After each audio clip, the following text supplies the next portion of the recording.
अस्सलाम वालेकुम प्यारी यूट्यूब फैमिली, कैसे आप सब। उम्मीद के साथ कि आप सब ठीक होंगे। तो आज जो मैं शेयर करने जा रही हूँ वो कि अगर कोई बेड रिडन पेशेंट है और उसकी केयर आप कैसे करेंगे। और अक्सर जो बेड रिडन पेशेंट होते हैं, प्रोलॉन्ग केसेस होते हैं, उनको घर में भिजवा दिया जाता है कि आप घर में उनका ख्याल रखें, केयर करें, क्योंकि हॉस्पिटल में ज़्यादा देर रहने से हॉस्पिटल एक्वायर्ड जो इन्फेक्शंस होते हैं, आपको पता है कि अस्पतालों में कितने जर्म्स होते हैं। तो अगर बहुत अरसा अस्पतालों में रहा जाए, एडमिट रहा जाए, तो फिर वो सारे इन्फेक्शंस लगने का खतरा होता है, क्योंकि पेशेंट की इम्यूनिटी ऑलरेडी कम होती है और उसको फिर एक बीमारी के साथ दूसरी भी लग जाती है। तो अक्सर ऐसे जो बेड रिडन केसेस होते हैं उनको घर भिजवा दिया जाता है। तो आप अगर किसी के साथ ऐसा है तो वो घर में पेशेंट का ख्याल कैसे रखना है, थोड़ी सी टिप्स बताऊंगी और वो हो सकता है कि आपके लिए बहुत फायदेमंद हो। एक तो सबसे पहले ये कि आपने अपने पेशेंट की हाइजीन का बहुत ख्याल रखना है।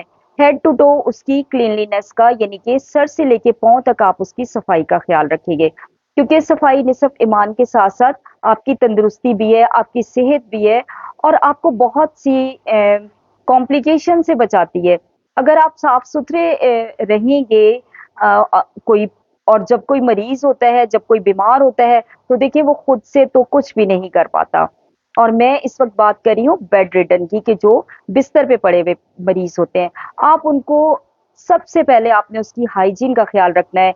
आपने डेली उनको कोशिश करें, अगर बात नहीं दे सकते तो टॉवल बात जरूर दें, स्पंजिंग जिसे कहते हैं। आप जरूर उनको सर से लेके पांव तक डेली साफ करें, उनका माउथ वॉश करें, ब्रश करवाएं। बहुत सी कॉम्प्लिकेशंस जो होती हैं, ओरल हाइजीन अगर अच्छी नहीं होती तो ओरल हाइजीन अच्छी ना होने की वजह से भी हो सकती हैं। टिप्स ऐसी हैं कि आपके बहुत काम आएंगी, आप गौर से सुनिएगा।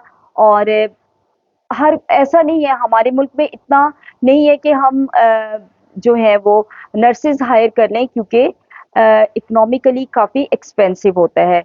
तो हमारी तो कम्युनिटी हेल्थ नर्सेज ऐसा नहीं है कि कोई विजिट करती हैं, ऐसा कोई सिस्टम नहीं है कि घरों में आके आपको टीच करें। तो अगर आपको ये ऐसी बातें आपको सुनने को मिलती हैं तो आप ज़रूर गौर से सुन लिया करें और उनको फॉलो भी किया करें। अ, और अगर किसी के घर में ऐसा है तो वो प्लीज़ इसे गौर से सुने। सबसे पहले मैंने आपको हाइजीन का बताया, फिर मैंने आपको ओरल हाइजीन का बताया कि आपने उसका माउथ वॉश कराना है।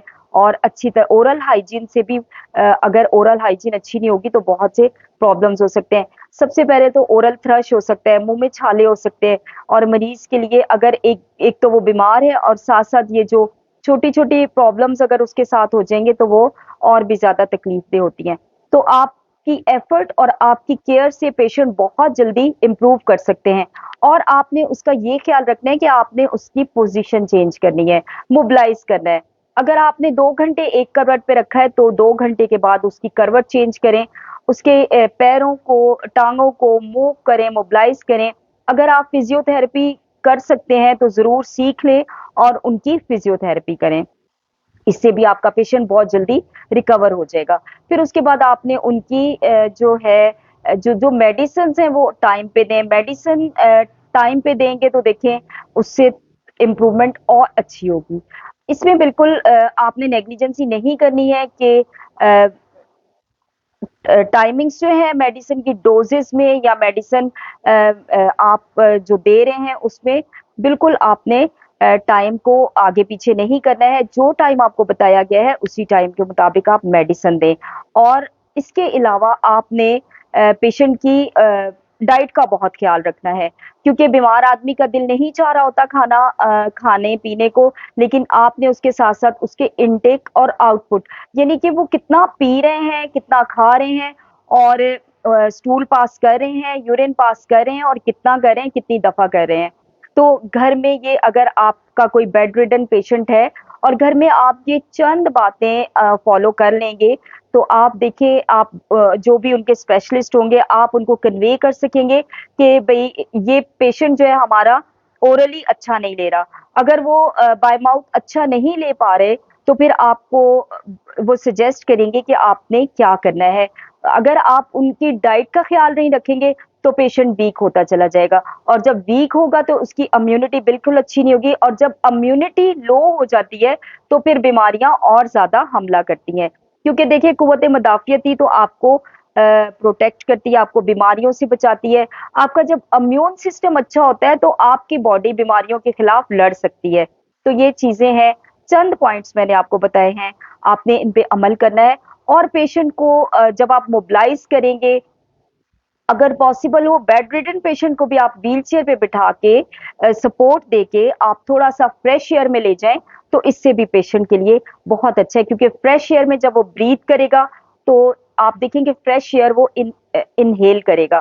तो ये चीज़ें उसकी हेल्थ के लिए अच्छी होंगी और मैंने ये देखा है कि बेड रिडन पेशेंट्स जो हैं, वो कई-कई सालों तक बिस्तरों पे पड़े रहते हैं और अगर आप उनको मोबिलाइज़ नहीं करते, तो फिर बेड सोर्स हो जाते हैं और ये एक अलग प्रॉब्लम है।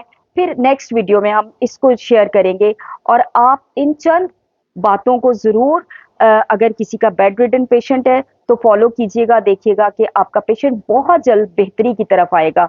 अपना बहुत-सा ख़्याल रखिएगा और जिसने मेरे चैनल को सब्सक्राइब नहीं किया, प्लीज़ सब्सक्राइब करें। बहुत सी अच्छी-अच्छी बातें मैं आपके साथ शेयर करती रहूँगी। मैं अपने एक्सपीरियंसेस आपके साथ शेयर करूँगी, जो कि आपके लिए काफ़ी फ़ायदेमंद होंगे। लाइक कीजिए, शेयर कीजिए और देखते रहिएगा। बहुत शुक्रिया, अल्लाह हाफ़िज़।